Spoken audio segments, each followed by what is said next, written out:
council monthly meeting, and we have apologies tonight from Councillor Viney, which we will get to shortly. And welcome to those of you that have taken time to join us this evening for our meeting. Yeah, that's what happens when the front door's open and there's a bit of a wind. It's not haunted and it's not going to collapse. Is that right, Nick? Yeah. They did lifting. So, to get underway, please be advised that this council meeting is recorded. It will be live streamed and will remain available to the public online. All persons attending council meetings are to behave in a respectful and considerate manner and not engage in conduct or language that could be perceived as offensive, defamatory or threatening towards others. We have our acknowledgement of country and statement of values. Councillor Diprose, would you do those for us, please? Thank you. The Central Coast Council acknowledges and pays respect to the traditional owners of Lutruwita, Tasmania, the Palawa Pakana people. We acknowledge the Punalapana tribe of this northern country, and in doing so, we celebrate one of the world's oldest continuing cultures, our statement of values. Guided by the diverse beliefs, experiences and backgrounds of the people we represent, we strive to make inspired and respectful decisions today that we build on a better tomorrow. Indeed we do. Thank you. Attendance and apologies. As I said, apologies from Councillor Philip Viney. Other than that, all staff are in attendance. Takes us to item 2, declarations of interest. Councillors and staff must declare any pecuniary or conflict of interest in any open session on the agenda. Are there any declarations to be made? No, thank you. Item 3 is confirmation of the minutes. The recommendation is that council confirm the minutes of the ordinary meeting held on the 15th of September. Would a councillor care to move the recommended motion for that item? Thank you, Councillor Wiley. Seconded, Councillor Diprose. Any questions on the minutes, please? No, there being none, I put the motion. All those in favour, aye. Aye. Against? Motion's carried unanimously. Thank you. Item 4.1 is Mayor's communications. Nothing to report on that won't be covered by my diary or councillor reports this evening. 4.2 is the Mayor's diary, a list there of items and community events attended by myself, also attended by the Deputy Mayor, Councillor Diprose, and Councillor Carpenter. Did you have something to add to the diary, please? Only that I represented yourself and Council at the RSL dinner on the whatever day it was now.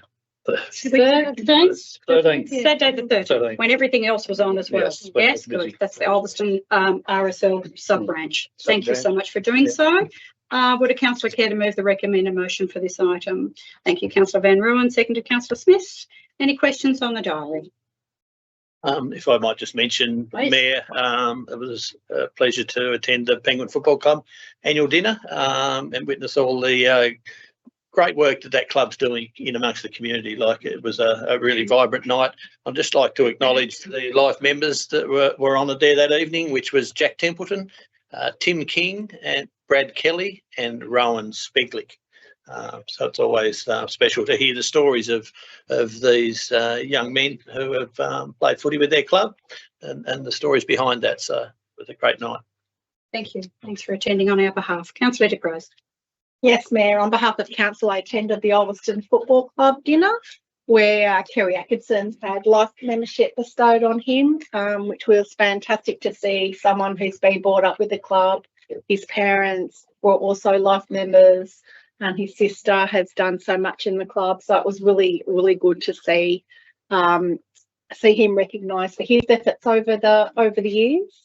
And a lot of his mates that used to play for Alveston Football Club who no longer don't or retired or whatever come along and celebrate that with him. I also just want to acknowledge the volunteers that were recognised. Not going to name them, but it was really good to see how special awards and mention were done of volunteers, and then how the seniors coach even had a special award for someone who's really special and does a lot of work there. So it was good to see the recognition for those people. I also attended the Alveston Soccer Club dinner the following weekend on behalf of council, and it's just fantastic to hear that club now has over 800 members. There was over 300 members at the awards dinner. They have 17 teams which play over Fridays, Saturdays and Sunday nights. So that club is just growing in leaps and bounds. So I just want to say, yeah, congratulations to all involved in both those clubs. And yeah, they're doing really well. And also it was an honour to be there and represent council. Thank you. Any other comments or questions of the diary? It certainly is a month in October where we get to see the very best of our community at work and celebrating, and we're grateful to be invited to join those events. I had a mover and a seconder. I'll put the motion. All those in favour, aye. Aye. Against? Carried unanimously. Thank you. Takes us to item 5.1, councillor communications. Councillors may acknowledge or report on important events and community matters, including updates on groups or committees on which they represent council. Are there any reports? Councillor Dick-Rose. I just wanted to report on 2 events that were held regarding the youth leaders. So one was a careers event where which was held down at the Nyman Room, and council had representation there of all different aspects of what council work's done, and we had different members, different schools attend with their students, so they should go around and get a good insight as to what careers are available in council and what council actually does. So it was really great to see that and the amount that turned up, and have discussions with them about how they should be contacting council as to what events they would like to see as youth within our community, as opposed to golden oldies like us telling them what we think they should probably have. So that was a real great exercise. And then the following day we had it was a youth leaders forum that was actually done with the PCYC, and a program that they have called Respectful Relationships. And this one was actually with students from Ulverston Primary School. So they have a group that I think was for 8 weeks. They spend so much time with, and they go and do different things. So they brought this group of students along, and they sat at different tables with different members of the youth leaders group and did little workshops. And the teachers from Ulverston Primary School said that they saw students coming out participating a whole lot more, having an older student there for them to look up to than what they had done before. And just one more thing, on Saturday I attended the Penguin in Pink luncheon, organised and hosted by the wonderful Shirley Good and her band of amazing women that help, and men, may I add. It was a fantastic event, and it was also sad to have Shirley up there at the end and say that this was the last one that she was going to be doing, with the first one starting as a breakfast 6 years ago. Over that period of time, over $150,000 have been raised by Penguin in Pink. So even though that is the last of the actual lunches, they're still going to continue on doing lots of the other work and fundraising that they do with the fashion parade, etc. So look forward to seeing what I think young fillies was a word that was used, to see what they come up with in the next 12 months. So just, yeah, extra congratulations and acknowledgement for Shirley Good and the amazing work that she's done over these years. Yeah, thank you. Other reports? No? Thank you so much. Takes us to item 5.2, councillor questions taken on notice at previous meetings. No questions were taken on notice at the previous meeting. And councillor questions on notice is 5.3. So no questions on notice have been received. Councillor questions without notice. Councillors are invited to ask any questions without notice at this time. And the CEO or the directors can answer those for you. Any questions from the table, please? One, Mayor, and apologies for no advanced notice on this one. It's minor in nature, probably. I've been questioned about when the stormwater outlet off Bertha Street on the West Ulverston Beach might be getting the, I'll call it flap or whatever, to on the end of it to perhaps stop children crawling up the end of it, perhaps. Or if there is going to be something. So I'm not sure whether you want to take that on notice or whether Steve? I'll take the exact answer on notice, but I know the team have been communicating quite recently with our contractor to do the works. They just need to find a time on an extremely low tide to be able to do the work. They've provided us with a list of dates. I'm not sure what the final answer is, but I'll just take that on notice and get back to you. It's happening now. Thank you. Thank you. Any other questions without notice? No, in that case, moving on, takes us to item 5.5, councillor motions on notice. And the one that is before you tonight is the advocacy for ban on timber harvesting on public land within Darl Ranges. And councillor Lehman has indicated she wishes to move. Do you wish to move your motion, councillor? Yes, thank you. Thank you. Can I have a seconder, please? Councillor Wiley, thank you. Councillor Lehman. Thank you. The Darl Range is a beautiful, untouched and magical place. It's a place of incredible tranquility and a reminder of our natural world of which we are a part. But it doesn't matter what I think about the Darl Range, because I'm one solitary person and I wasn't elected to make decisions based on what I think and feel alone. Since long before even the value of the Darl report was commissioned, our community have been passionately telling us how much the intact Darl Range means to them. We commissioned the value of the Darl Range report and it told us the same thing. The Darl Range is valuable from many different perspectives, not just monetary. This range is important to us. It's our range in our backyard and we're being asked to protect it. It's our job to listen, and given the privileged position we all hold, it's also our responsibility to make sure we elevate what we're being told loud and clear to those who are in a position to stop it, i.e. the Tasmanian government. The functions and powers of council, which we should all know, are to provide for the health, safety and welfare of the community and to represent and promote the interests of the community. These are set out in the Act. It means any suggestion that we are overstepping our functions as a council doesn't pass the sniff test. In fact, by doing this, we're showing leadership. Once we establish a formal position on where the council stands, we then have more power in our discussions and collaborative efforts. Because right now, the government thinks we are okay with it all, and we're not okay. As I said in my motion, we as a council could easily shirk our responsibility and walk away from this saying advocacy for the Darl Range is not in our wheelhouse. I beg to differ. Community is in our wheelhouse, and given the overwhelming passionate support we have seen and heard, phone calls, emails, in-person conversations and forums, we must listen. Unfortunately, this threat is imminent and time is of the essence. The harvesting plan has been published, and with the Ironcliff Road upgrade almost complete, logging trucks will have easy access right to the Coop doorstep. I'm not asking for entire industry overhaul or calling for forestry practices reform as a whole, not tonight anyway. I'm asking for the Darl Range to be spared from any planned timber harvesting, both now and into the future, to preserve our precious asset. We only get one chance at protecting the Darl Range while we're here in this position tonight. We are in a watershed moment that will send a powerful message to our local and business community, and I look forward to all you supporting me tonight. Thank you. Thank you. Other speakers? Other speakers? Councillor Wiley. Thank you, and thank you, Mayor. Thank you, Councillor Lehman. Thank you for putting this motion forward. I fully support it and echo your comments. There'll always be someone, or there will always be some in the community who say that council should stick to its core business, roads, rates and rubbish. But at the heart of our role is representing the voices and values of our community. And on this issue, the community has spoken loudly and clearly.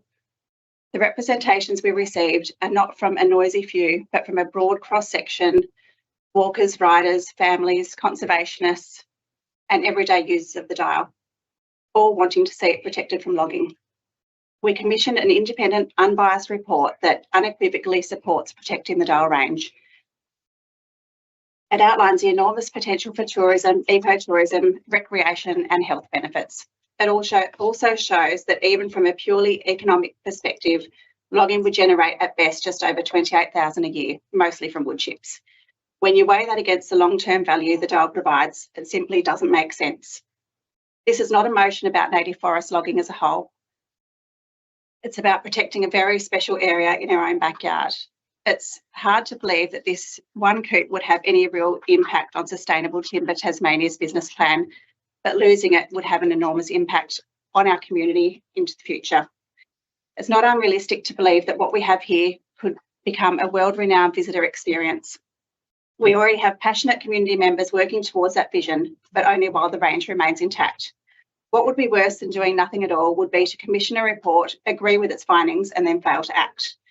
Today, we have the chance to be strategic, to be visionary, and to make a decision that future generations will thank us for. I think of it like a smile. Start pulling teeth out and it just doesn't shine as bright. If this coop is clear-felled, we won't see it regenerate in our lifetime, nor will our children.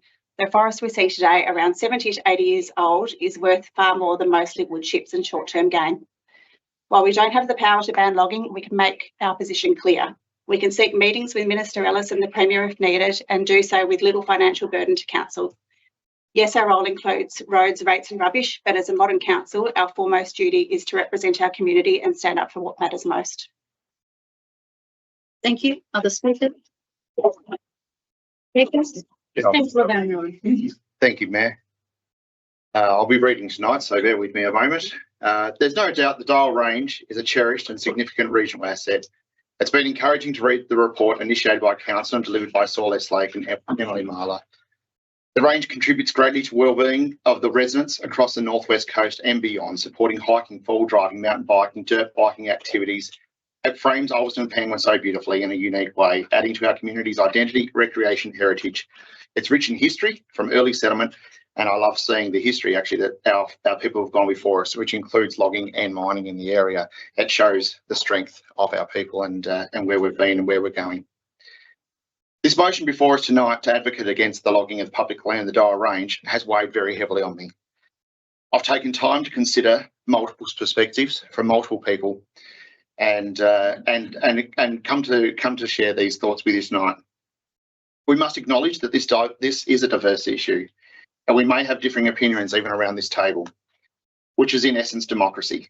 As councillors, we are elected to represent the diverse views of our community, and often the right path involves compromise and a respectful conscience, so that we can progress as a united community. And that said, I do have several concerns with this motion this evening. At present, the Council is reviewing the policy on advocacy. What does advocacy entail? How far does it go and what does it extend? Everything comes at a cost. Any advocacy requires time, resourcing and potentially reallocation of the executive team's efforts. This has not been budgeted for. Advocacy, like any other council project, should have a clear scope, estimated financial impact, and including the potential physical and emotional strain that it places on our staff. The phrase value in its entirety may reflect on perception, and it's not being tested or quantified. As an example, do we believe that if the portion of the Dial Range was logged, would it change the perception of its use? Would people still hike in the area? Would they still visit our shops, spend money in our community? Would they still come and to see our natural resources that are there? I believe they would. The total area under forestry managed is 300 hectares. It's less than 5% of the total Dial Range. If these specific coops were logged, will it truly deter from the visitors, as I've said earlier? Will the natural and recreational value diminish to the extent speculated? Again, personally, I don't believe so. The next point I'd like to make, Mayor, is transparency and community consultation. While the report was placed on the agenda and made available to the councillors, and has there been meaningful community consultation? If someone doesn't read the council minutes or tune in online meetings, as I hope they have tonight, they might not even be aware of that this decision is on the table. This falls short of our commitment to genuine transparency and our commitment to the public. And for that reason, it does not sit well with me. In reflection of these issues and these concerns that I have, I will not be supporting the motion this evening. Thank you, Councillor Van Rooyen. Other speakers? Councillor Beswick. Thanks, Mayor. Firstly, I'd like to acknowledge my fellow councillors who have put this motion up tonight and worked together. Respectfully, though, I do have a different perspective. For me, advocacy to government on behalf of the lobby group is not core council business. And in advocacy comes at a cost. to the community, and in this case there has already been considerable staff and consultancy costs for the value of the Dial Range report in economics up till now. I cannot support this motion, as in my mind the council needs to be staying in our own lane, as much as others probably disagree with me. If we pass this motion, we will open the door for other lobby groups, whether it be to with transmission lines or any other issue that somebody may have where they want us to come and advocate for them. And to me, it's the thin end of the wedge. Lobby groups should be going directly to the government or department that make the decisions. It cuts out the middleman, because in the end, you're talking directly with the people that can make those decisions for you. As Councillor Van Rooyen said, we've only heard from one side of this debate and have not given anyone else the courtesy to come to us and put their view from the industry. I would like to thank all the people that have emailed in support of the motion, and also those with valid reasons that we shouldn't support this motion, because there has been some of those. And naturally, when there's a group that's putting forward something, we're always going to get a lot more emails, and it looks heavily weighted to that. In relation to logging of the dial, I am one that doesn't like political issues around the council table. But unfortunately, when we end up with a motion that is political in nature, we have no choice. As everyone knows, we've recently had an election, whether we wanted it or not. I took the time to have a look at our municipality's vote on election day. With the parties that supported native forest logging, and there was approximately 77% support for those candidates on first preferences. This tells me that our community is generally, and you wouldn't necessarily include the whole 77%, in favour of the current status. For me, the logging in these coops is a government and STT issue, not councils. There is a rigorous process that the community can engage with in any planned logging in any areas, and if any lobbying needs to be done, it's to your politicians if you don't like the process. We as a council have discussed with STT and the community, we as a council have discussed with STT the community sentiment on these coops.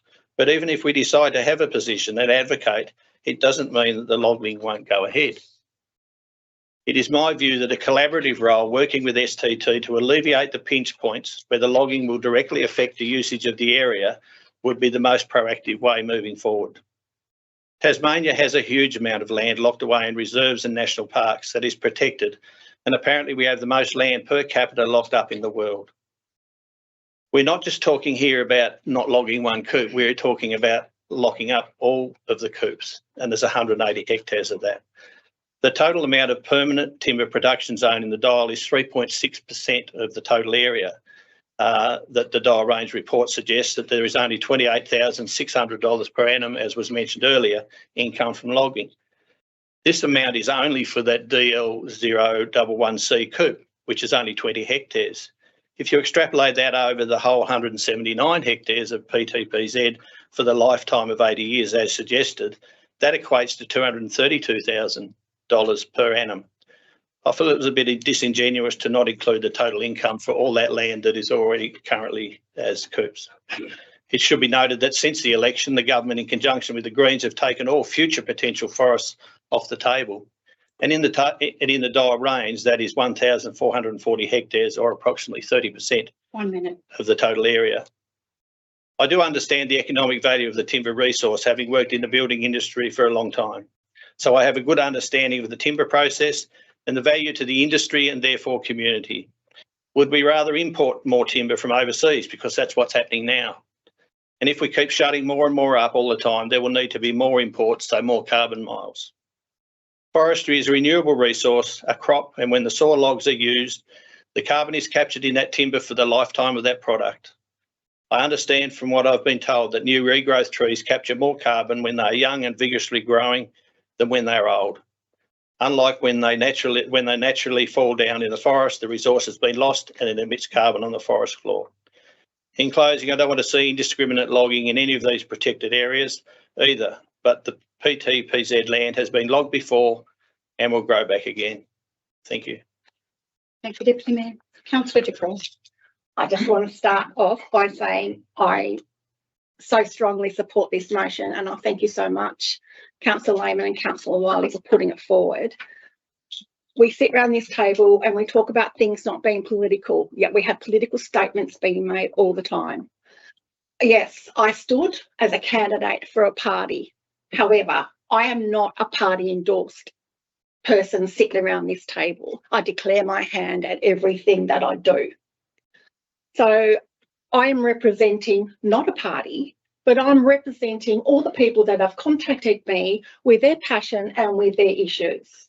And I know some will say we only hear from the minority all the time. That's fine. We're hearing from people who are passionate and who are actually prepared to do something about what they believe in.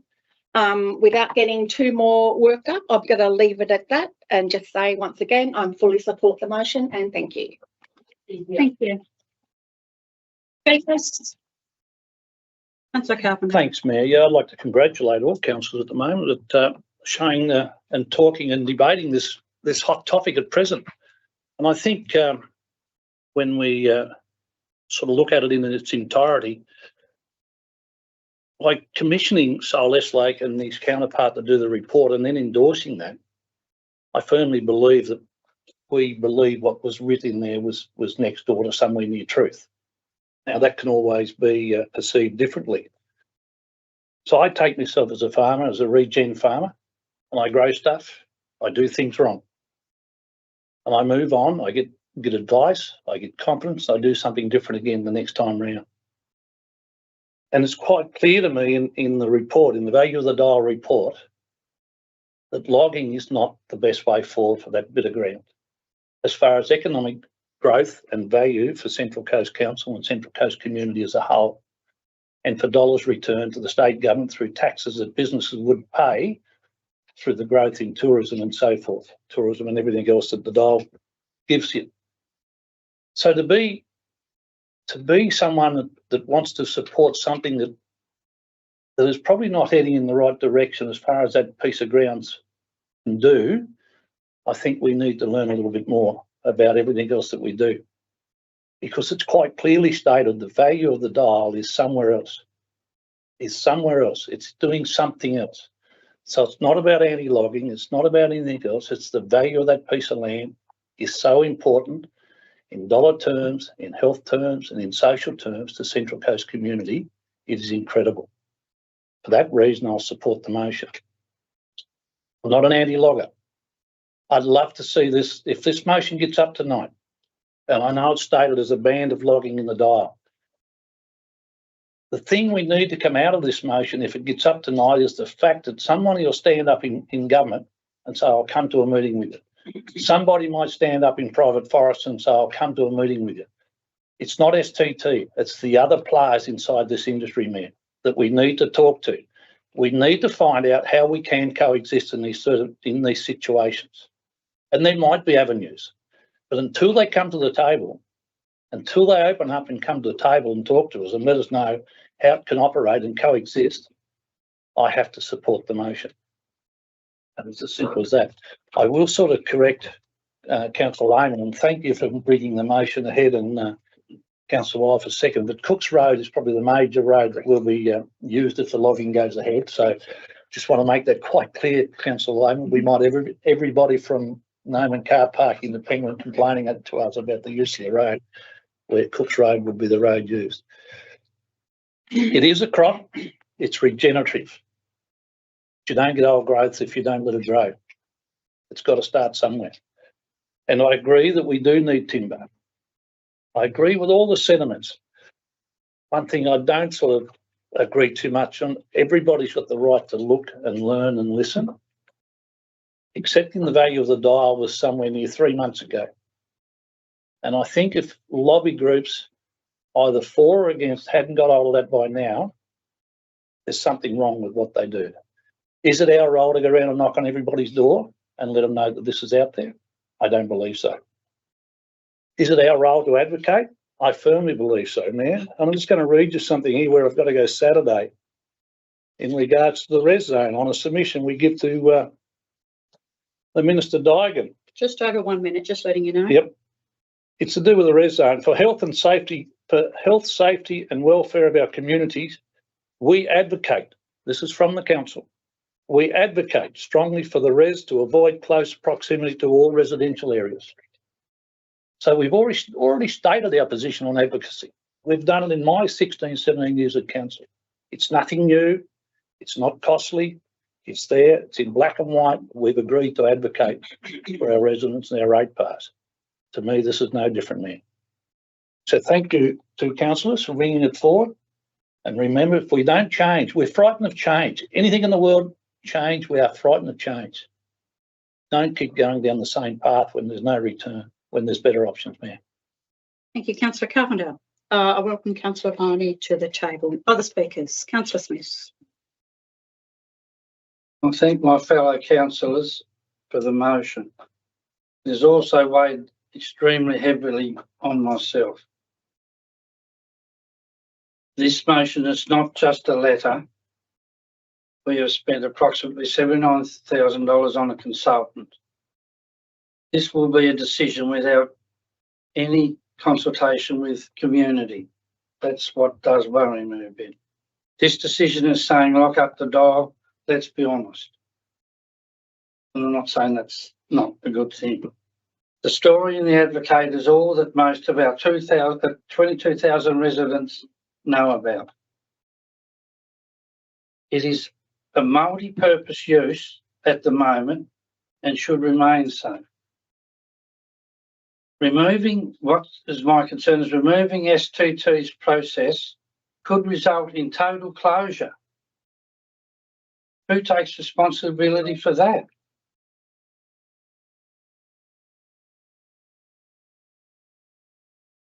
Will the appropriate department maintain and pay for what would be expected from community with no offset?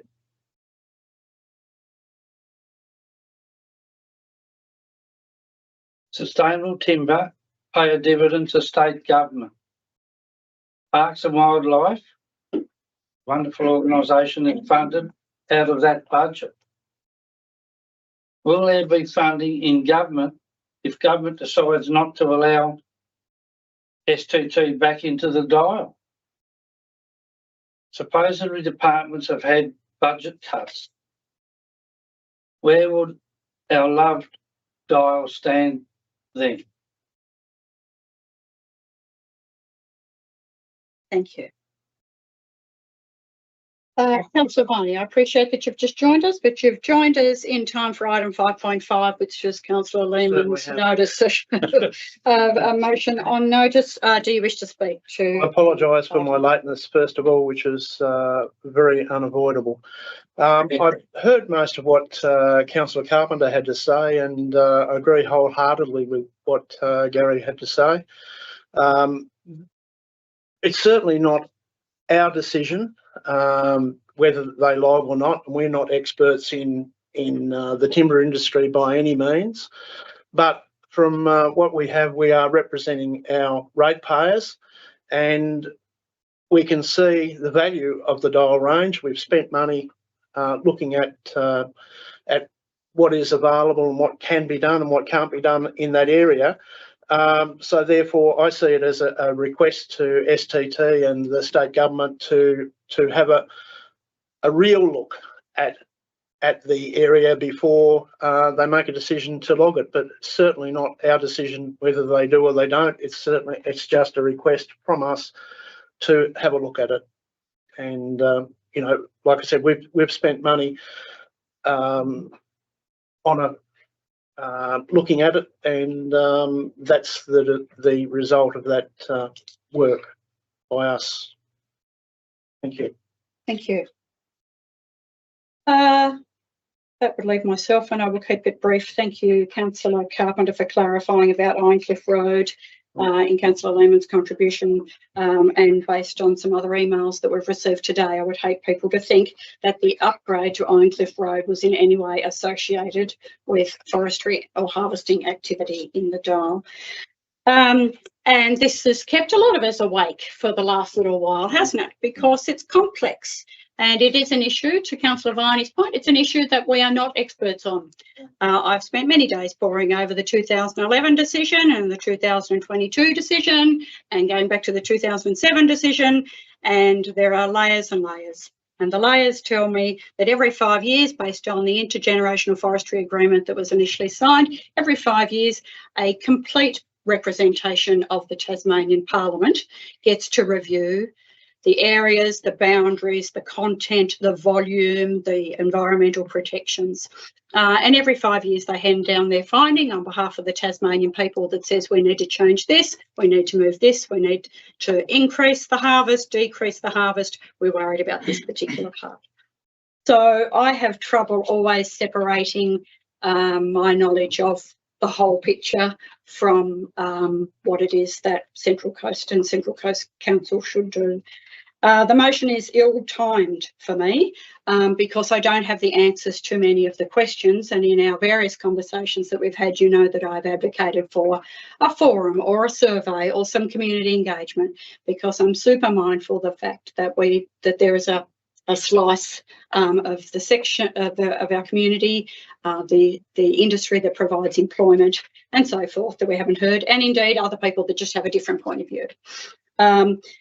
So the reason that I'm challenged by the timing is because I don't have the answers to all of my questions, and I keep asking questions and no one has the answers. That said, I completely understand the need for urgency or the perceived need for urgency, and completely respect that, and completely respect the motion coming to the table. So the boundaries, that would be the real change that you could make in relation to the dial. The setting of the boundaries is a decision for State Parliament. And as I said, a combined, all parties represented input from State Parliament has not chosen to shift the boundaries for many and various reasons that we are not privy to, because that's not our task. I do tire, and it's it's only mentioned briefly, but our other motions and documentation has mentioned it. I do tire of STT being the enemy when they are just doing exactly what the Tasmanian Parliament has told them to do, which is to harvest a crop in order to generate money to do the stuff that we expect the state government to do.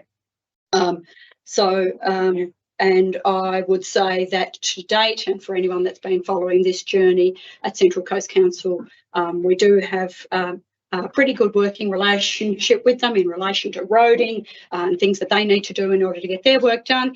And more recently, their very gracious extension of 80 hectares and the Castro Falls, for which I was very appreciative. But anyway, they have a job to do, we have a job to do. I am distressed by the amount of logs that come in from overseas. It's the same with anything else we import. So I don't know where those logs are grown. I don't know under which conditions they are harvested. I don't know how the environment and the birds and the workers are protected. And I do want homes in Australia built from Australian timber, and currently that is not the case. So these are all the things that we worry about. But I understand and respect those of you who say that our job around this table is to represent the voices of the people of Central Coast. I will be very keen to engage in the area of advocacy. We have not determined what advocacy has looked like. The response from the CEO says that the work can be covered and catered for in the advocacy plan, but we have not done that advocacy plan work yet. So we're not sure what the breadth of that looks like. That is where the rubber will hit the road for me. I thank Councillor Carpenter for his comments. As always, he has eloquently stated so many of the things that are in my mind. You do that so well. I am keen to hear the other voices. In this instance, I will be supporting the motion, but just as I did with the report, I do so because I'm interested in the detail, and the detail is in the advocacy plan for me. Councillor Lehmann to close. Thank you. Thank you everyone for participating in the debate. I'm glad this has kept us up at night, because this is really important, and we've been kicking this can down the road for too long. And thank you, Councillor Wiley, for starting this off last year. And thank you for those who've said supporting words tonight.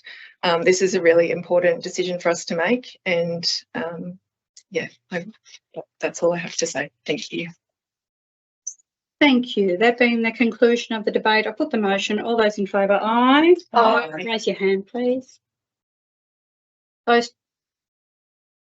names secure. Thank you. Those against, raise your hand, please. Thank you. The motion is carried. That was the word I was looking for. Thank you so much. Thank you for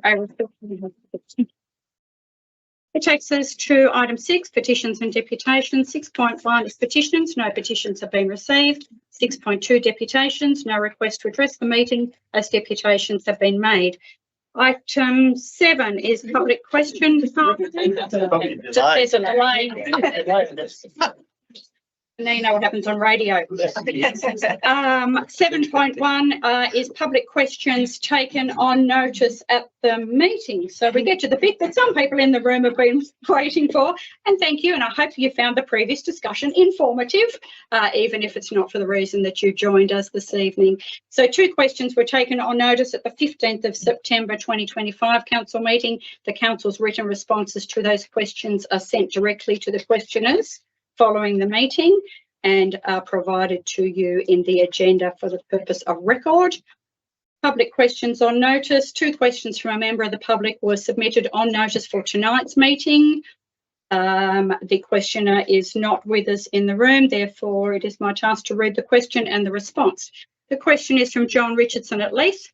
To its credit, question 1. To its credit, from 2010 onwards to 2025, working with residents and police, the Central Coast Council progressively implemented improvements on Leith Road, Leith, to improve safety for residents and road users, where these improvements are intended to reduce speeding offences as well as other offences being committed by motorists. Where, as part of its work, the Council agreed to deploy speed traffic counters on the residential 60-kilometre zone of Leith Road in 2023, whereafter to delayed deployment finally occurred from the 30th of May 2025 to the 8th of July 2025.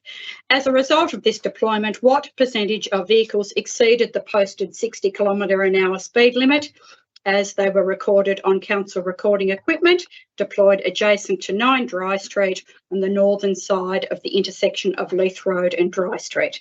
The response from the Director of Infrastructure Services is that the information you are requesting has previously been provided to you with a comprehensive report of traffic information following a right to information request on the 1st of August 2025. As previously advised, the percentage of vehicles that exceeded the 60-kilometre-per-hour speed limit was 44.2%. Question 2. Credit 2010 onwards to 2025, working with residents and police, the Central Coast Council progressively implemented improvements on Leith Road, Leith, to improve safety for residents and road users, where these improvements are intended to reduce speeding offences as well as other offences being committed by motorists, whereas part of the Council implementing safety improvements, residents requested in 2022. The residents requested in 2022 that Council apply to the Transport Commissioner for the 60-kilometre-per-hour speed limit on residential Leith Road, Leith, to be reduced to 50 kilometres. The Council advised residents consider a change from 50 kilometres to 60 kilometres to 50 kilometres in the residential section. This item will be considered after the results of the next traffic counts are known. Given the speed and traffic counts were conducted on the 8th of July 2025, when did the Council make or lodge the application to the Roads Commissioner for the speed limit on residential Leith Road, Leith, to be reduced to 50 kilometres per hour? The response from the Director of Infrastructure Services is that Council has not made an application to the Transport Commissioner to reduce the speed limit on this section of Leith Road in question and is not considering a reduction in the speed limit.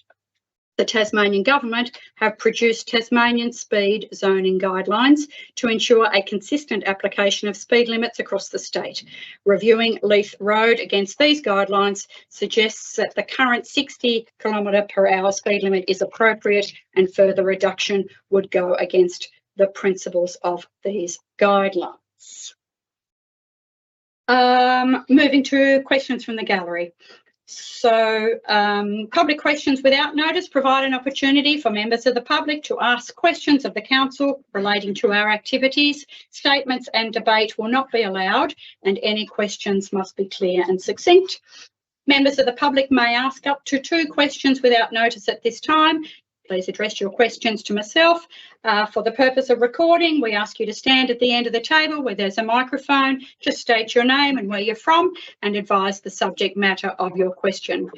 You have been provided with copies of the local government meeting regulations and the public question time policy. And please note that any questions relating to an item for decision at this meeting or on tonight's agenda are not allowed in the interest of procedural fairness.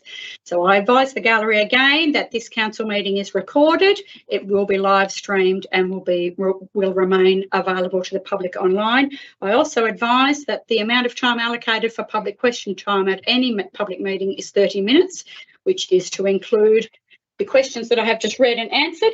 So according to the CEO, we now have 24 minutes and 56 seconds, in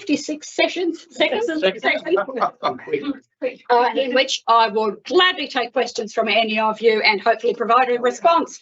No worries. Welcome. Please state your name and where you're from. Just the town's fine. Richard Smith from Ulverston, Thank Cheryl. you. Thank you, So Richard. Welcome. what I've come to ask questions about tonight is the council's draft concept plan for Raby Street. Yes. Where's a group of ratepayers, retailers, business owners are not happy with what's been drafted, and we understand it's a concept, but Kim and Lauren have put a petition around town. There's 1,800 signatures there within 5 business days that aren't happy with that and look at the town and say parking is one of our major priorities that we need.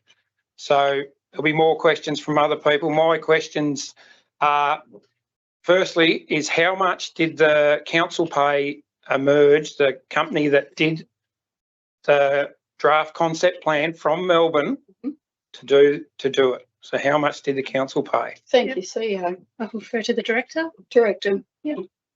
I'd have to take the question on notice. I don't have I know an approximate figure, but I don't have the exact figure to provide you. I'll take my notice and we'll find that for you. That's okay. And then building into that question is who authorised or commissioned that survey or that draft plan? Who commissioned it? Was it the council or was it the staff? Because one of the things that I've heard about here tonight, and it's looking after the community, we've sent money off to a mainland company to produce a report that looks like it's been done by primary school kids. It has a lot of flaws in it. And if you look through it, it does. There was very little, if any, consultation with shopkeepers, ratepayers and the landholders on town.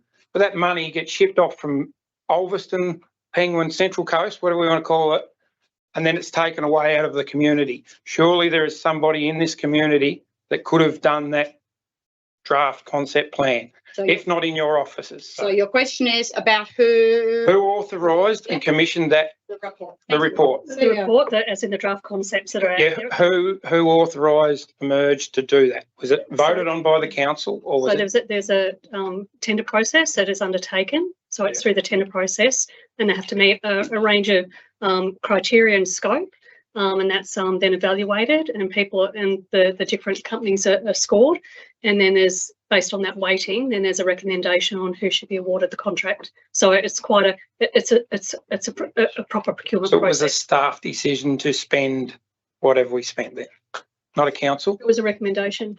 So the project is included in council's capital program, which is authorised by council. Staff then go away and execute that. How much money did we export out of town though to get this report? So that was your first question, Yeah. and the director will come So back to you on that. that's one of the things, like when you give it to someone in town, they will spend the money in town. They will go and get their lunch at the bakery. They'll fill up their car in town. We need to look at that. And I guess that's just further to the CEO's comments. So we have a procurement policy guideline. It's just, you feel free to read. It's publicly accessible, and we do add additional weighting to employing local businesses, so that we always preference, all else being equal, we preference local businesses. But as the CEO mentioned, it's a complicated procurement process that looks at a number of different factors. Right. We'll come back to you on the dollar figure. Yeah, Thank you. and yeah, Kim's got the petition, so. Yep, no, thank you. Any other questions? Scott Postlethwaite from Ulverston as well. Thanks, Cheryl. Thank you. Definitely a privilege to be here, considering all the people outside. I guess my first question is, what was the reason or the process in of all the things that Central Coast may or may not want for the redevelopment of Raby Street and that area in question, I guess? Why was that chosen as, or what was the reason? Why was it chosen as an action, as a priority over other things? Yeah. Thank you. I can probably speak to that as much as anything else, or as best as anybody can. So there has been for possibly 3 years now, Councillor Carpenter, I stand corrected, 4 years, an action for, which I think was loosely termed back in the day, the revitalisation of. And that would address such things as the pavers and the fact that they lift and need maintenance, areas that are slippery. We're all familiar with those inserts into the footpath that are slippery, the many and various complaints about the trees, the deciduous nature of the trees and so forth. And the reality of it is that all CBDs get tired and they need investment. It wasn't done in previous years, and it wasn't done in previous years for budgetary purposes. Not too scared to repeat what I've been saying for the last couple of years, is that we had significant budgetary pressures over the last couple of years, returning 5 deficits in a row. So this was the year where it was determined, amongst other things, to be an annual action item. The annual action item, I think, actually referred to, what is the name of this? So it was the planning element. Yes. For 25-26, is that correct?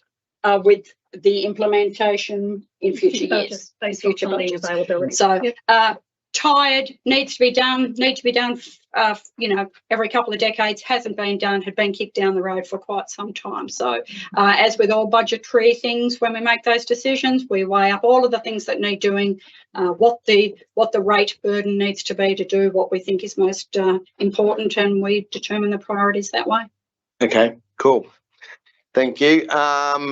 And having your time again, would you like to do it a different way in as far as more involvement from the community, from business owners, from investors or potential investors, and what, we're not right either, and it's just, but more input. And from where I come from,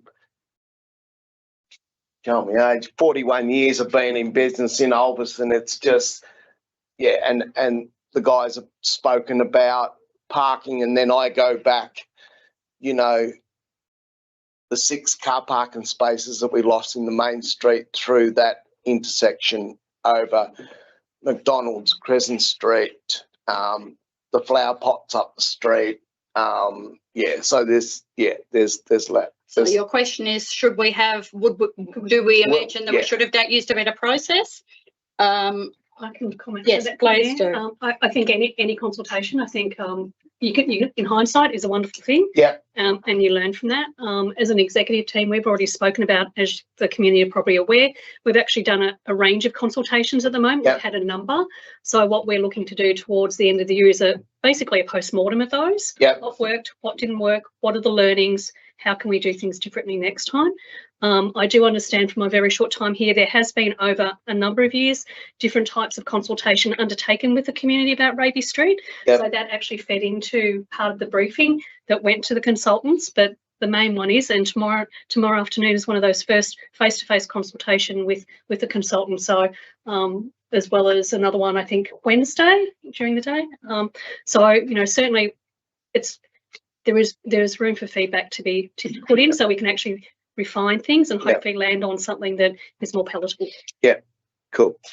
Thank you. Thanks, Thank you so Cheryl. much. No, thank you for joining us. Other questions? Hello. Hello. I'm Kim, and I'm also from Ulverstone. Following on these two guys with their things, I'm a business owner on town and have been for over 15 years in different industries. And I guess my thing was, when I first seen that, I kind of was really worried from a shop owner's point of view, the parking. So myself and Lauren took it upon ourselves to go around all the businesses and set up a little petition, which I know this isn't a question, but am I able to put that forward now or not? That's your question. No. Is that my question? I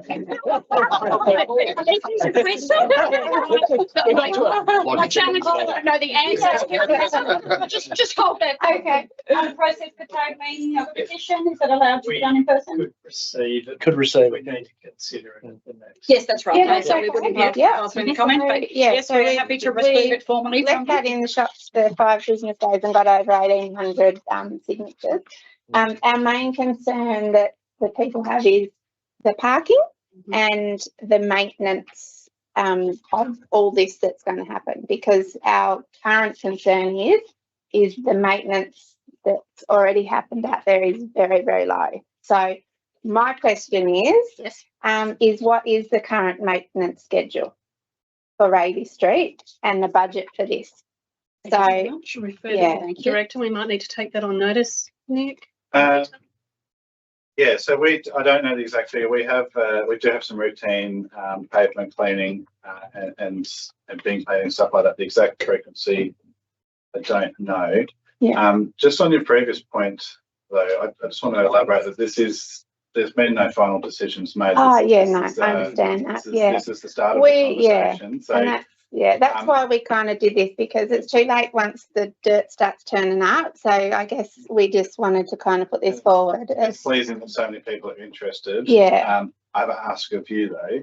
Could you encourage the people that have signed your petition to channel their feedback through our feedback Yes, process we have. as well, just to On make sure our we capture QR everything. code, there was a little thing to be able to do the survey. So we did do that. So to the question of the schedule of cleanliness and the cost, Director. Yeah, I'll Yeah. take notice and I'll Yeah. provide your precise. And then my second question is obviously with the new concept, is that same maintenance budget the same, or is that going to be more? Because obviously there's a lot more things to be maintained. Thank Yeah. you, CEO. Certainly, once we get a design and we know where we land, the next step is we actually need to have funding to actually do the work. So as part of that, we need to have a whole of life cycle focus on what it actually means to maintain that. So that would be factored into any funding requests that come to council for approval as part of the normal budgetary process. So, yeah. Thank you. Thank you. Did you want to leave it? Well, Yes, yes, yes. Just on the end. On the end. Thank you. No, thank you. Thank you for doing that. Thank you for sharing it with us, and thank you for providing that with us. How are we going for time? Hello, Kevin. Hey, strangers. Kevin from Ulverston. Welcome. How can we help?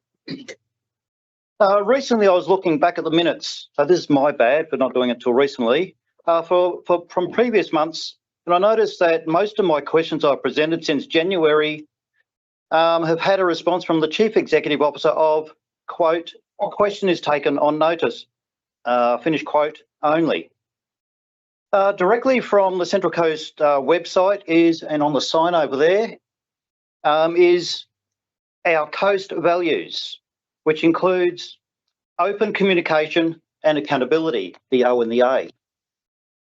Also in the September 24 minutes, it was stated any questions taken on notice and the council's responses to those questions are released to the public in the subsequent council meeting agenda and minutes. Now, these questions that I present are both for community awareness as well as educating for all of you councillors. This leads me to my first question. In the best interest of the community, even though I have been presented with email responses, why haven't the responses to most of my questions this year been admitted to the minutes? So at the time, if to be honest, sometimes your question is actually quite complicated, and I prefer that we actually have the right information to respond rather than trying to give you something off the cuff that could be incorrect. So as part of our transparency, it's about making sure that we're well informed so that we can inform you. Sorry, is your question the answer that you are provided on the night hasn't been included in the minutes? That's right. Your question is why hasn't the answer that we have provided to you That's correct. in writing post the meeting, why they haven't been included in the minutes That's for correct, everybody to see? Okay. That is your question? Okay. Yes, that's My correct. apologies. I was not aware that wasn't occurring. No, so my bad because I didn't pick it up till today. will It's correct that. most, for almost 12 months. I feel like when we ask for someone to move and second the minutes of the previous minutes, we need to ask if Kevin's in the public gallery. Sorry, that's written on me. You have our sincere apologies. It is our process to include the responses that anyone is provided in writing post the meeting, because we, as the CEO, is taking them on notice. It is our practice to include them. Director Searle. Yes, through you, CEO, I just wanted to mention that the responses are published publicly in the agenda. So whilst they're not, may not be in the minutes, I'm not sure if they are or are not, they are publicly published for everyone to see in the interests of transparency in the agenda. There just was inconsistency. There was some that were posted and certainly most weren't in the minutes. Thank you. Well, It's a learning for us. Thank you so Sure. much. And thank you also, Sam. And we to make sure that we get that absolutely right for you in the future. Yep, Thank sure. you for raising. Do you have a second question? Yes, thanks, Mayor. In the June 2025 minutes, a question was presented to the council regarding surveillance cameras in Ulverston. And it was stated that there are more cameras to be erected in the area. Several cameras we were told were funded by the state government. This leads thee to my second question. In the best interest of the community, can the Central Coast Council state if the state government, apart from the police, any other department of the state or a third party contracted to the state government will have access to any of the footage from these cameras? If not, what security measures have been implemented to protect innocent bypassers, biometric data from ending up in the wrong hands? And what safety measures has the Central Coast Council in place to protect from legal litigation? For example, people escaping family violence, witness protection, list not exhaustive. Thank you. Sia, did you want to speak about Yes, policy? if we can. So we do actually have a really strict policy about how information from the cameras can be accessed. So it's certainly not available for general use or general access for anyone. It would normally be a police request. We would go through a certain check, and there are conditions around how information is released, but it's certainly not something that anyone can generally access. Sure. Oh, yeah, that's being released. What about infiltrated? From a security That's point of correct. perspective? Yep. Yeah, so certainly I'm not sure how they're connected back into our IT system, but certainly we do have firewalls. We have what they call DZ zones, demilitarisation zones, where you actually protect data at certain points. So there certainly is a policy around making sure any data that council maintains is protected to the best of our ability. But I think, as we all know, we live in a complex world, and we see it, generally that even large organisations are at risk, but certainly protection of data is a key outcome for us. So is that policy publicly available? It's probably an internal policy. The cyber security The Or policy the that pertains to surveillance. the surveillance policy, And the privacy sort of thing, yeah.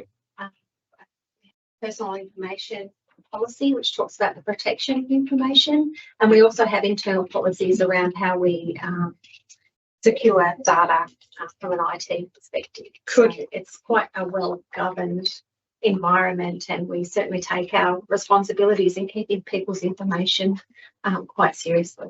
Could the policies that are available for public be provided to Kevin or the links there too, so Yes. that he can have a look for yourself and see if you've identified any gaps that you'll have further questions about? Sure. Thank you. Thank you so much. Thank you. We have 7 minutes remaining. Are there any other questions from the gallery? I see a hand. Brett.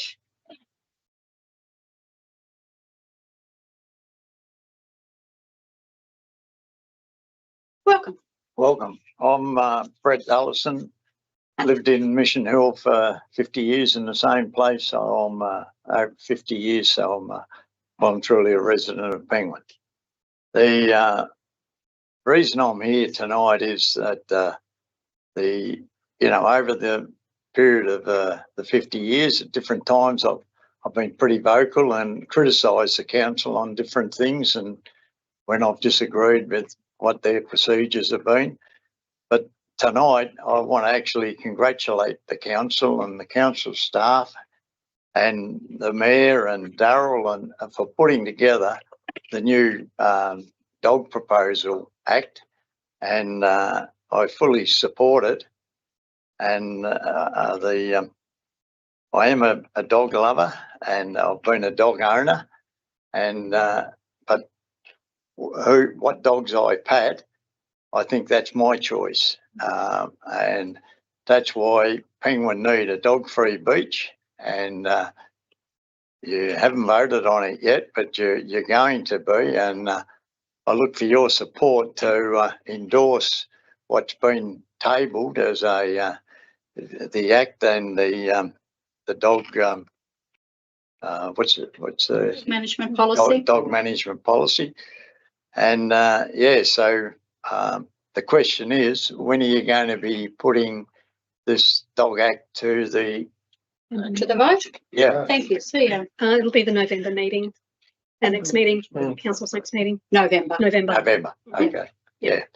All right. And the dog-free beach, I support that at B. Johnson Beach in Penguin. I see it as a very fair to both beachgoers and dog owners, the proposal put forward. And I just hope that all you councillors strongly support it. Thank you. Thank you. Thank you for your question. We have a little less than 5 minutes remaining. Are there any other questions from the gallery, please? Welcome. Hi, Andrew Leary, Alveston. This is a off the cuff and very, very naive question. You're the best sort. But I spend a lot of time parking around Alveston, and I also park a lot in Devonport, so I'm sort of in and out of both towns a lot. And I know that Alveston has one of the strong points and attractions for people to come here is there's free parking and they can park a long time. So it means it's possibly not the most efficient usage, but it's very important how town functions. When is Alveston going to be at the point where it could think about having a multi-storey, even a two-storey? Because I mean, obviously we don't want to go up into the sky, but a couple of stories, we've got so much vertical space. So I know it's a huge thing of infrastructure and so on, but and I know there's issues around who actually owns land and so on, but I just sort of throw that in. Thank you. It has come to this table on many occasions over the years, and we are guided by demand, and the way that we capture that demand is through our what used to be land-based surveys. Now I think they are drone or accumulated surveys. CEO, when will we see the next survey, and when will that provide information to the table about what the demand is currently like? I'll refer to the director. I'm not actually sure about the survey, but we are actually undertaking work about parking this year. Yeah, so one of our annual plan actions this year is to undertake a parking strategy, and to inform that strategy we need to understand how much parking is being used and how much parking we have and where it's located and all that sort of stuff. So we're undertaking surveys, and I'm not going to tell you when, so you don't go muck with the data. Between now and the end of the year. And then following that data, we will then use that to put together a parking strategy, which will go through its normal consultation process and adoption with council. I can't forecast what that will say, but as the mayor said, what we supply in parking needs to be driven by demand and the most appropriate way to deliver that. Certainly the last survey, which is probably 3 years ago, 4 years ago, anyway, the most recent survey, which has been done the last 5 years, showed that we had capacity. And of course, there's the peak periods of time when that you would expect, peak days of the week and hours of the day, when it's certainly under pressure. But there was, as a general rule, there was capacity, particularly in areas like Patrick Street and the Quadrant and Hive and places like that. And it'll be very interesting to see what the next survey looks like, given that people are using more home deliveries for groceries or click and collect, sort of zipping in, getting their groceries and leaving again, and other sorts of online shopping. So it'll be very interesting to see what the survey says, but that will inform any future investment in car parks. I just noticed one of the points of tension with the guys here is that losing of parking space, and beautification and improvement should be able to sit alongside still adequate parking. As with most things, answer is somewhere in the middle. Yes. We have a minute and a half left. Are there any further questions? Yes, ma'am. Can I stand here? Or? Yes, you may, if you can. Okay, use your outside voice. Thank you, big voice. Jenny Norris. I'm a long-term Alveston resident, and I'm a business owner in Raby Street. So my question also relates to the Raby Street concept. and specifically the petitions, right? Can you tell me what happens to those petitions now? And how will you support these people that have signed the petition? Will you consider their preferences? Thank you, CEO. Certainly, we'll accept the petitions. We actually need to assess them against the criteria. There is a criteria of how petitions actually need to be tabled with council. So that will be the next step that we do. And then we'll actually bring the petition, if they do meet that criteria, back to council for consideration. So it will come to an agenda for council. Is that correct? Yes. Yes, we have to assess if it's compliant first. So we would anticipate to see it in a formal sense to us for the November meeting, and alongside that there would, is normally a recommendation about what the call to action is that would appear on the agenda, and the CEO or her staff would provide some recommendation about how they think we're best to address that. So I'm not sure what the call to action is, but I'm sure that there'll be a response in the November meeting that advises us this is what was asked, this is how we suggest you respond, and the table will have its deliberations about that. Thank you. How do I access the agenda to see what's... So the council website, so the week before, the week prior to the meeting, so the centralcoast.tas.gov.au. There's a tab across the top which says council. Underneath that is a drop-down box which has the agenda and the minutes from each meeting. So it'll be published the Thursday before the next meeting. Yes, or I'll drop one in when I come to buy ice cream. Oh. That concludes the 30 minutes of public question time. Thank you so much to those who have taken time to be with us this evening. Feel free to leave if you wish. We won't hold that against you, but if you want to hang around for the rest of it, that's fine too. Thank you. See you later. Take up the chair. See ya. Thanks, Mark. The meeting. All right, yes. Well, we thought it was important, but not important after all, are we? Thank you very much. Just push over more of saying. Right. See what those tubby lonely again now, Sophie. I know. They're up that far.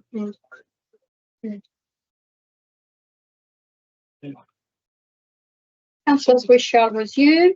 The director will escort our members out of the gallery. Did you close the meeting? Did you? Takes us to item number 8.1, which is council acting as a planning authority. The recommendation regarding acting as a planning authority is in front of you. Would a councillor care to move the recommended motion? Thank you, Councillor Viney. Seconded, Councillor Lehman. All those in favour, aye. Aye. Against?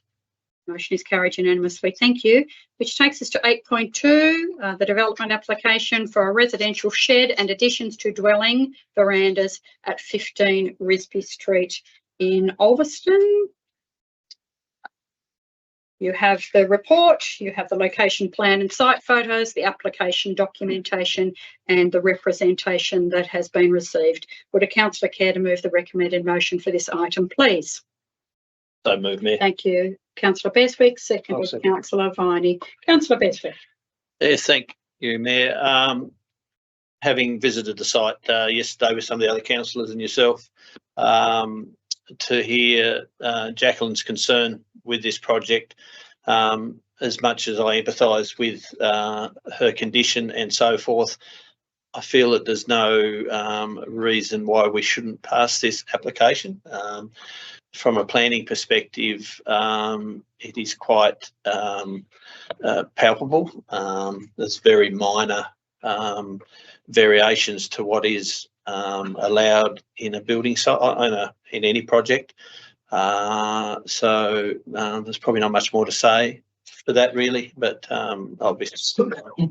Thank you. Any other speakers? Councillor Viney. Yes, basically on planning grounds, there's nothing that would warrant refusal of the application. Unfortunately, health restraints don't come into the planning aspect of the thing, so I'm empowered to support the application. Thank you. Any other speakers? Councillor Van Rooyen. Yes, thank you, Mayor. In review of the recommendations for the planning approval, firstly, I'd like to acknowledge those who do choose to respond in situations and express their right to do so. And I certainly pay gratitude towards that as well. And similar to Councillor Beswick, upon inspection of the property, I certainly believe the development is actually within scope and fits in well to the area, what they're asking.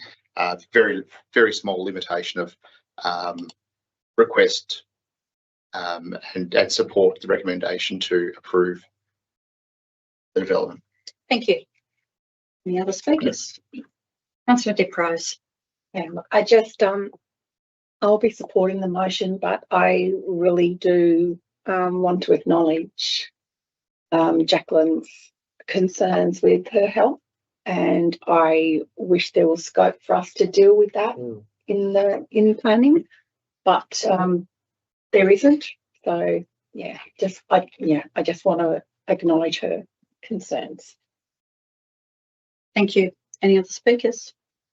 No, I too just want to acknowledge that, and I'm comfortable that that the representative understands where the power lies in relation to environmental matters and how the legislation treats that. And I'm sure that your staff, CEO, should anybody need to reach out to us with those sort of inquiries, your staff will be able to direct them to where the power lies, or do whatever we can as far as an environmental or emissions issue. But likewise, the discretion here is in relation to setbacks in the building envelopes and the length of the development along the northern boundary. So we have no cause there to do anything other than approve the recommendation from staff. So, Councillor Beswick, did you wish to close? No, I think everything's been said. Thanks, Mayor. Thank you. I'll put the motion. All those in favour, aye. Aye. Against? Motion is carried unanimously. Thank you. It takes us to item 9, which is the Office of the CEO and Mayor. 9.1 is the Chief Executive Officer's report. There's a recommendation there that you make 2 decisions. Could a councillor care to move the recommended motion for that item, please? So moved, Mayor. Thank you. Councillor Beswick, seconded. A seconder, please. Thank you, Councillor Lehman. Councillor Beswick. Just endorsing the changes that have been made for the Chamber of Commerce. Again, noting in there, I'd just like to thank Councillor Wiley and Councillor Diprose for their work that they've done on that committee. There's just one note I would like to make on page 47. There's a slight error in the address of the, not the address of the, where the event of the Forth Valley Car Show is. That should read annual car show at the Ulverston Showground, not the Forth Recreation Ground, if that could just be amended. Thank you. Thank you. Thank you for picking up that correction and your contribution. Other speakers? Councillor Wiley. Thank you. I guess I'd just like to say how grateful I have been to be the liaison officer for the Central Coast Chamber of Commerce and Industry. They're an amazing group that are really doing a lot for the business community, and it's a change that does make sense to have the economic development officer be at those meetings, working closely with business, and it's certainly something that I support, and I won't be a stranger to the chamber. Unintended. Very good. Any other speakers? No. Anything to close? No, Mayor. No. Put the motion. All those in favour, aye. Aye. Against? Motion is carried unanimously. Thank you. Takes us to 9.2, which is the annual general meeting procedures. These procedures were provided to you out of session to allow you to have any input or ask any questions, and they are now with you for adoption. Would a councillor care to move the recommended motion for that item, please? So moved, Mayor. Councillor Carpenter, thank you. Councillor Smith, seconded. Councillor Carpenter, anything to No, add? I think it's all pretty basic in there, Mayor, and it's nothing outrageously changed. Thank you. Any other speakers? No, all happy? Fabulous. Thank you. I put the motion. All those in favour, aye. Aye. Against? Carried unanimously. Thank you. 9.3 is the reforms to councillor numbers and allowances. This submission was not included in the agenda published online. You have had it at a workshop, however, and you were provided with the draft edition of this submission prior to this evening, and you now have a copy of the final submission with you. I will give Councillor Viney a few moments to read, just to make sure that you are ready.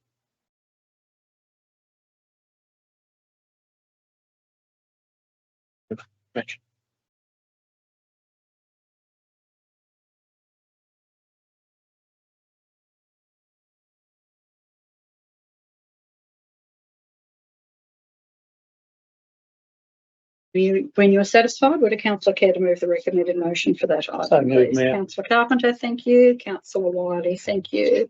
Councillor Carpenter.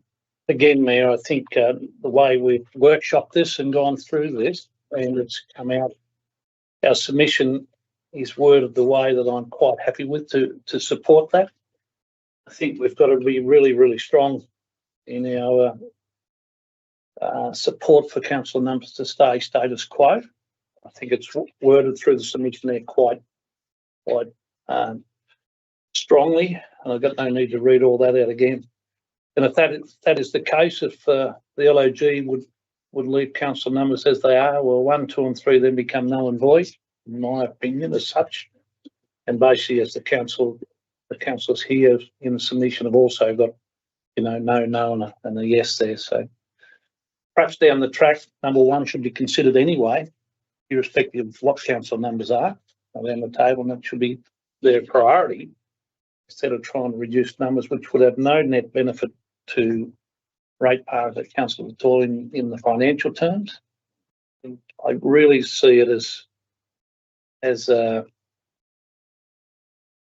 inclusion part and diversity of councillors being able to be elected around the table. This is detrimental to that in all walks of life, in my opinion. I have no expert advice to back that up.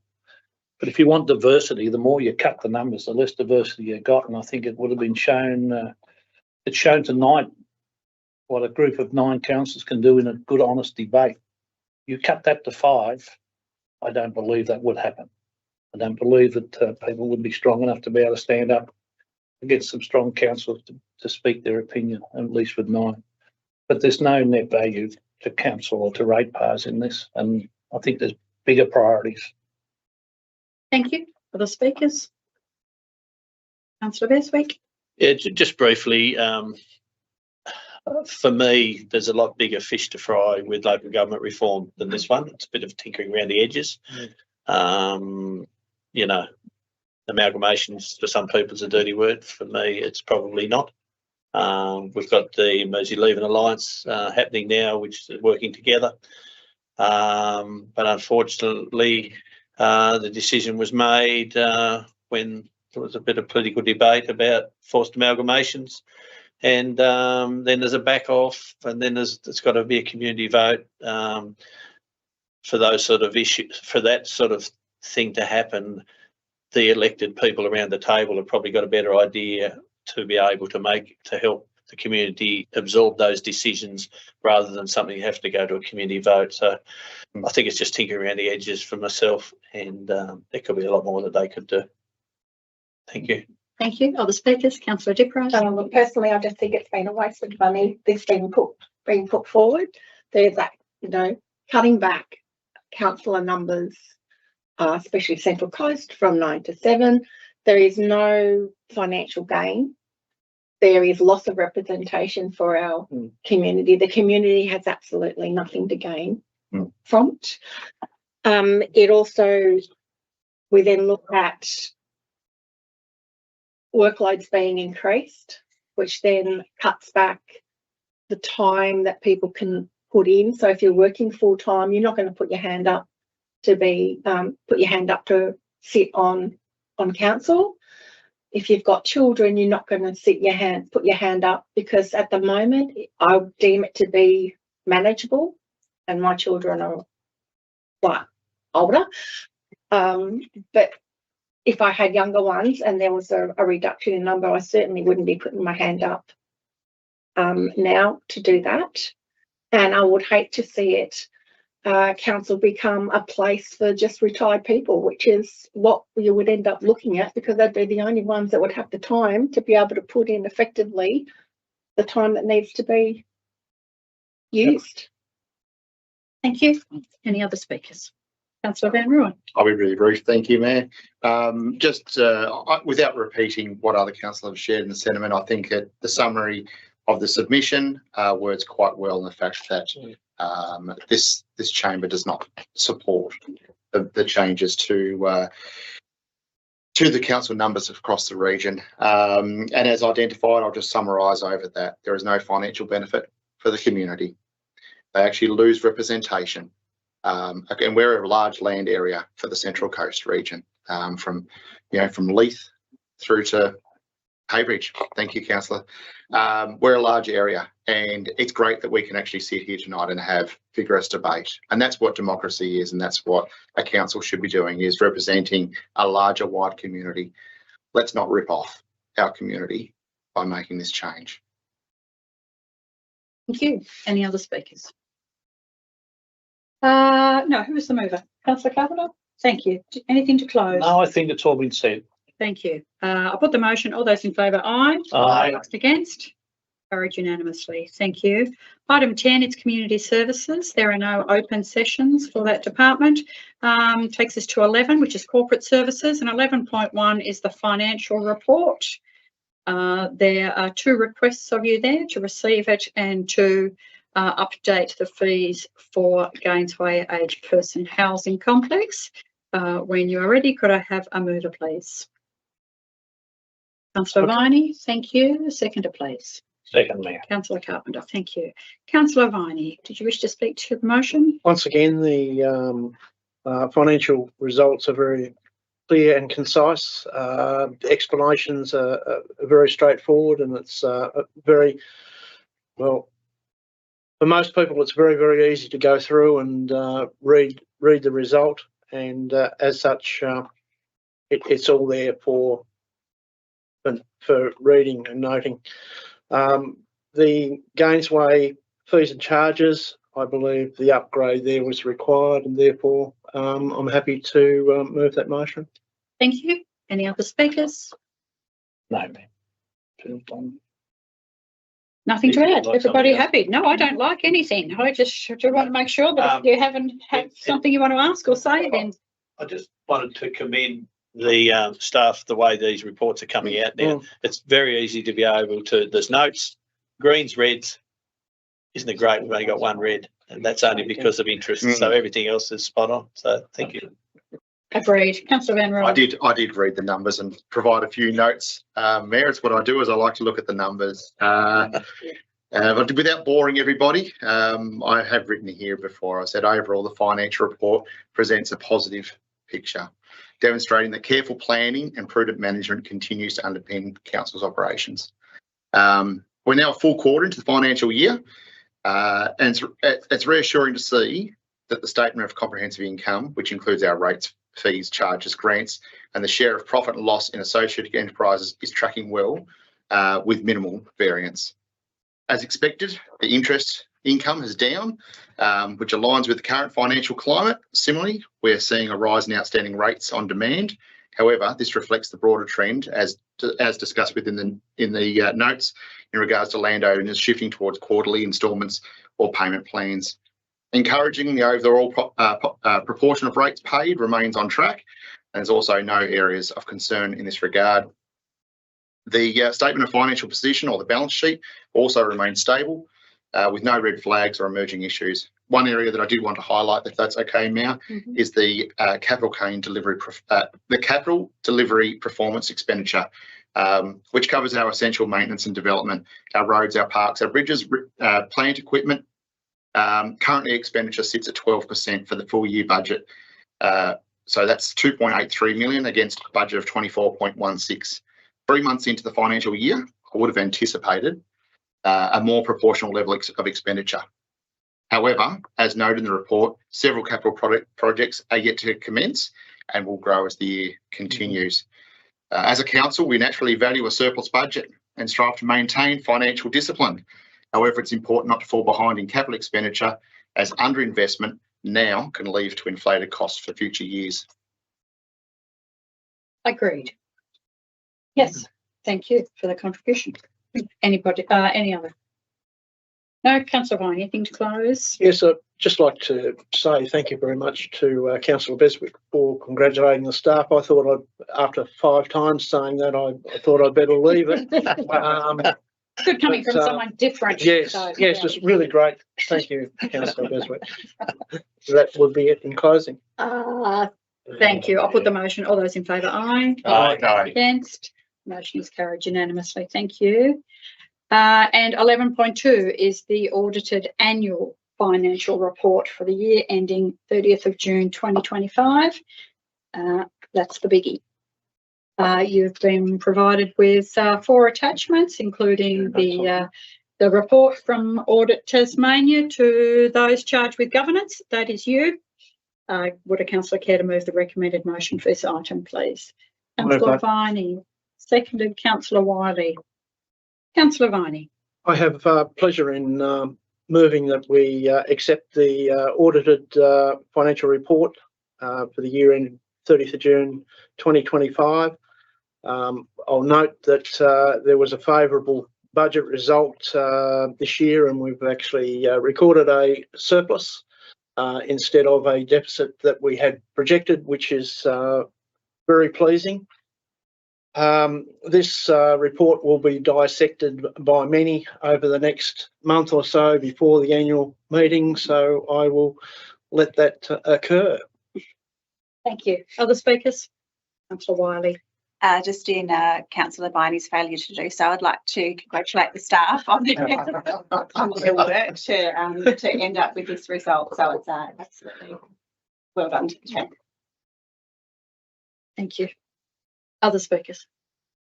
Mayor, I would just take a point and say, congratulate the staff, but it is a good report, and I think the auditors will give Sam and team a favourable response when they sit next at the Audit and Risk Committee, which over a year or two they're probably wondering sometimes when they are going to get some good credit notes, but it is a favourable report, and irrespective, and when you look at some of the benchmark and the ratio lines in there, we are tracking pretty well.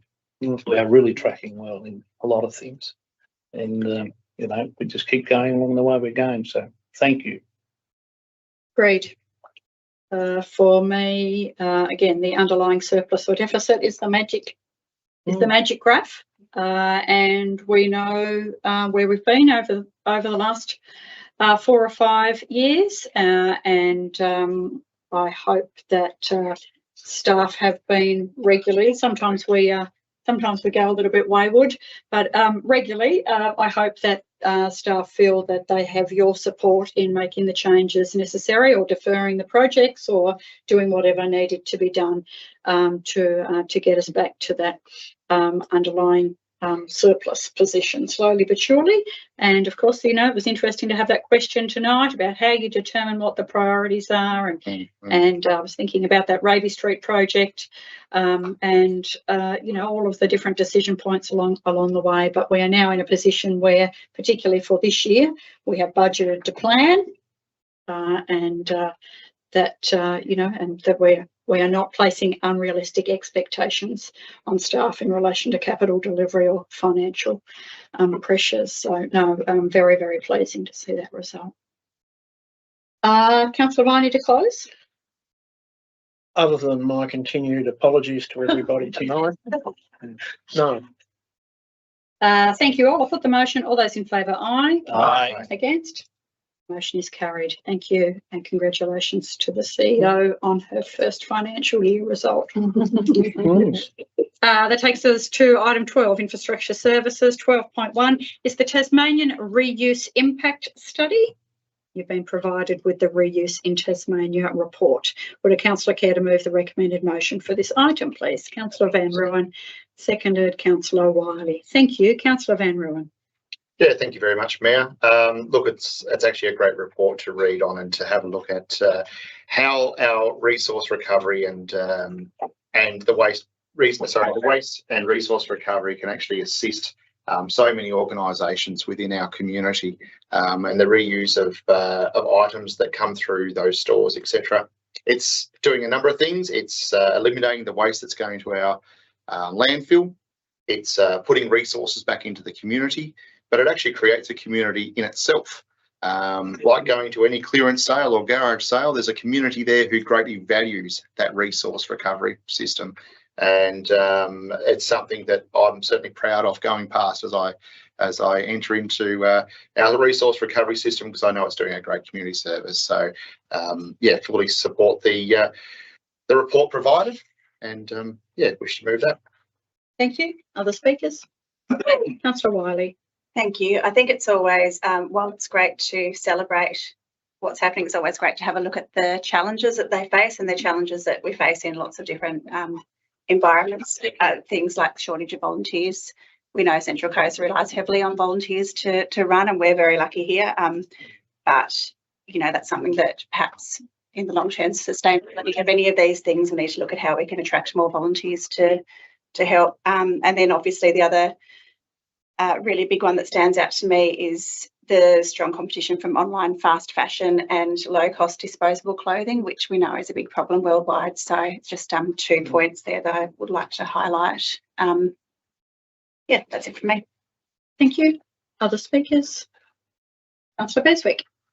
Please scratching your head, Councillor Cullen. Yes, Mayor, I'd just like to acknowledge that there's 10 community organisations there that work in our community for that they take a lot of the reused products. So, and I concur with what Councillor Wiley said about volunteers. Volunteers keep our communities going. It's like when we go to the football club and soccer clubs and all those groups that you see the volunteers and they're all getting older. But then I also sort of think that younger people are very time poor these days. And so to be able to give that back, it's very difficult. But the encouragement of people to take up volunteering is so important. So. Thank you. Any other speakers? No, I was the same, Mayor, and I let Councillor Beswick beat me, but Councillor Wiley did point out a good topic there. And out of those 10 outlets there, run by volunteers basically. So we should be really aware and should promote them as much as possible. But I think the other thing is, like, it's a great system, whether it's what's the word without being, whether it's profitable or not, irrespective, it's keeping it out of landfill. And it is in today's society of a throwaway society, is trying to make reuse out of a lot of things that we would have been 8 or 9 years ago just throwing them away and not even thinking twice about it. So we've got to keep supporting the sector. Good, thank you. As someone who did her final business qualification assessment on the social value of op shops, this is particularly close to my heart. There is a list there of those in Central Coast that operate. The list is not exhaustive. There are actually others that aren't there, but we acknowledge that and their fabulous work. And forgive me, I was just trying to find it because I believe that I read in the report the fact that this report had been provided to our op shop operators. So my question to the CEO and perhaps to the director therein, was that the case, or did I imagine that it talked about the report being provided to the operators so that they could continue to examine their own best practice? But for the life of me now, I'm not seeing it. So I thought that others might have spotted it, or that the director might go, yes, we absolutely did do that. It wouldn't have been through us, it would have been through Dollarton, that the actual report, that's the attachment that would have been provided, not council's report. Okay, all right. Because I'd certainly, but we can confirm. Yeah, if we could, that would be fabulous. Any other speakers? Anything that we've missed? No. Sorry, who moved it? Oh, I apologise, Councillor Van Rooyen. Anything to close? No, I think we've summed it up really well. But thank you very much, Mayor. Thank you. I put the motion. All those in favour, aye. Aye. Against? The motion is carried unanimously. Thank you. Takes us to item 13, which is strategic growth, and 13.1 is the development support determinations. As always, you receive a monthly report that provides you the update for the determinations that have been made during that time. Would a councillor care to move the recommended motion for this item, please? Councillor Wiley, thank you. Seconded, Councillor Diprose. Should all be self-explanatory, but any questions regarding those determinations or observations, please? No, Councillor Diprose. Just an observation as far as days taken to approve applications. So the target is 42 days, and I see we have an average here of 30.6, which is a great result. So congratulations to staff on churning them out. And then permitted target 28 days, we've got 13. I just think they're great results there, and we should be proud of those. So if that can be passed on to staff, thank you. Continues to exceed expectation and targets, which is fabulous. Well done to them all. Any other questions or comments regarding 13.1? No, if you're happy, I'll put the motion. All those in favour, aye. Aye. Against? Carried unanimously. Thank you. 13.2 is the development support. This is the amendments to the 25-26 fees and charges. You received the rationale for this at a workshop, and you have the report in front of you. Would a councillor care to move the recommended motion for this item, please? Councillor Van Rooyen, thank you. Second, please. Councillor Carpenter. Councillor Van Rooyen. Yeah, thank you very much, Mayor. As you did address there, we did discuss this in a workshop at length, which was presented by the director. And look, I believe it's in representation of the fees. I actually feel that it's a very clear, common sense approach to the schedule. And I don't have any questions in regards to this fees or the schedules that may apply amendments, as I believe that common sense has prevailed with most of these changes. Thank you. Thank you. Other speakers, please. Nothing. I'll put the motion. All those in favour, aye. Aye. Against? Motion's carried unanimously. Thank you. That brings us to the closure of the open session of tonight's October meeting. 14.1 is the meeting closed to the public. The recommendation is that the council by absolute majority close the meeting to the public to consider the matters listed in the agenda. Would a councillor care to move that motion, please? Councillor Diprose, thank you. Seconded, Councillor Wiley. Put the motion. All those in favour, aye. Carried unanimous. Sorry, against? Well, you never know. Carried unanimously. Thank you. The meeting is now closed to the public at 8:41 p.m. and I thank everybody for their attendance, even though they've left us, but they were here, which we appreciated. We'll just have a brief break before we move to 14.2.